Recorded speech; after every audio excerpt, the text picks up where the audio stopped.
Isang magandang umaga, tanghali at gabi po sa ating lahat dyan sa Pilipinas. Sa mga subscribers ko po na sumusuporta sa aking content, maraming salamat po sa mga parents po natin, mapananay, tatay, lola at lolo, kapatid, kuya, ay maraming salamat sa suporta na binibigay niyo po sa aking content.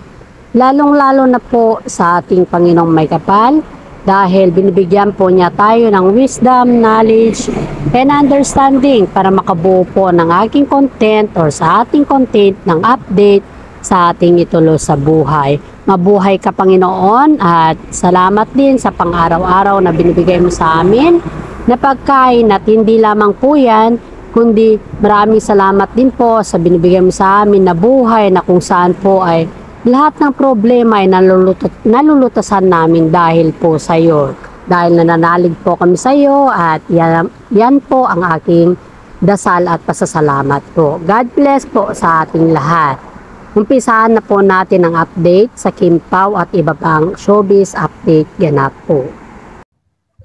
Okay, alright. Umpisahan na po natin ang Kim Pao update for today at iba pang kaganapan po sa showbiz. Ayon po sa aking legit na source po ay aminado po naman si LJ Reyes na talagang botong-boto kay Kim Chiu dahil nga po sa sinabi niya sa mga interview niya nung pumunta sila Kim Chiu at saka si Paolo Avellino mismo sa bahay nila na kung saan po ay pinasyalan po nila si Aki at tinanong po ng isang netizen si LJ Reyes via Zoom kung talagang botong-boto po siya kay Kim Chiu at yun po ay confirm na confirm at sabi naman po ni LJ Reyes na mabait daw naman si Kim Chiu at wala daw siyang problema na kung sakali po ay magkatotoo po yung mga sinasabi ng mga ibang tao po or kaya haka-haka po ng mga ibang tao na there is something special na daw kila Paolo Avellino at saka si Kim Chiu. Tinanong din yung mga ibang netizen si Aki at concern pala yung mga ibang netizen sa mga kay Aki kung ano daw din po yung decision ni Aki sa kanyang tatay na kung saan din po ay boto rin po ba siya kay Kim Chiu. At ang tanong naman daw ni LJ Reyes about kay Aki po ay talagang kung ano din daw po yung sagot ni LJ Reyes kay Aki ay ganun din po yung sagot ni Aki dahil nga po nakabanding kasi ni Kim Chiu at saka si Paolo Avellino si Aki sa isang lugar na kung saan sila ay nagbanding at nag-take picture ata. Parang kumbaga kumain sila at nakipaglaro din ata si Kim Chiu kay Aki. Kaya nagkaroon ng medyo pagkakilanlan ng isa't isa at yun ata nakita ata ni Aki na mabait din po si Kim Chiu sa kanya. At the same time, ganun din po si Aki kay Kim Chiu kasi ang tawag daw po ni Aki kay Kim Chiu is tita. Yun po yung sabi ng aking legit na source. At tungayan po natin yung ibang issue about kay Paolo Avellino na kung saan po ay namataan si Paolo Avellino na nasa loob ng jeep kung saan hinihintay po niya si Kim Chiu sa baba po ng kanilang apartment. Ayon po sa aking legit na source po ay talagang nakikita mo na super protective si Paolo Avellino na ka-love team dahil nga po inaabangan niya talaga si Kim Chiu sa pagbaba ng kanyang apartment.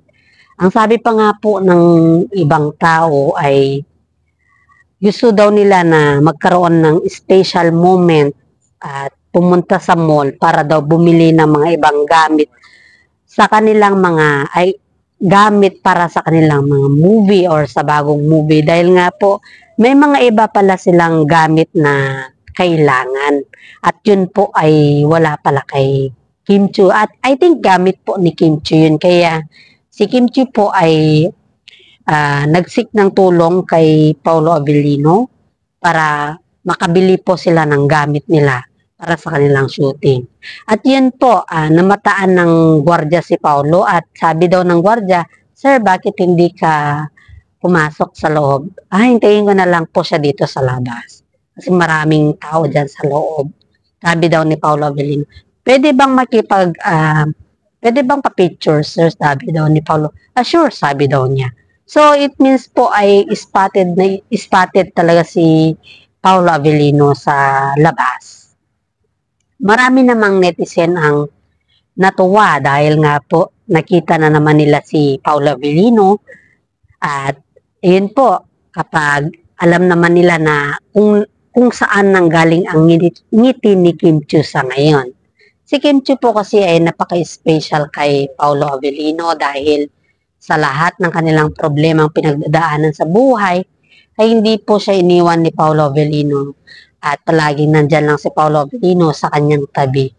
Hayaan na lang po natin yung mga bashers dyan na naiinggit sa tambalan ng Kim Pao dahil alam naman din natin na isang artista sa showbiz ay hindi nabubuhay yan kung wala ang bashers. Ayon po sa legit na source ko po ay si Kim Chiu po ay isang artista na kung saan po ay may malaki siyang billboard sa EDSA ata. Parang ganon. Kasi di ba before ay nagkaroon siya ng billboard kaso nga lang medyo hindi naman nagtagal yung kanyang billboard. May ipapagawa po ang mga management ng malaking billboard sa EDSA kung saan po yun po yung kanilang unang movie sa ngayon. Ipapakita pala yun sa kanila dahil marami palang mga netizen po ang nag-request sa kanilang management na kung saan po ay dapat may billboard sila Kim Chiu at saka si Paulo Avellino sa EDSA. Dahil pala po ang paggawa ng billboard sa EDSA po ay napakamahal at umabot pala yan ng milyon ang magagasto po. Billboard lang po yan na yung ilalagay lang sa EDSA yung kanilang picture, milyon na pala yung magagasto mo dun. Ibig sabihin po niyan, pag nasa billboard ka po, ibig sabihin, sikat na sikat ka talaga. At hindi lamang po yan. Malaki talaga yung possibilities na ikaw ay very trending sa SOCMED. Kaya nga po maraming netizen po ang gustong mag-request din sa mga ibang management na kung maaari po ay magkaroon ng mall tour ulit ang Kim Pao para makita po nila sila Paulo Avellino at saka si Kim Chiu po. Yan lamang po ang aking update for today at sana po magustuhan niyo po ang mga aking binabalita sa ngayon.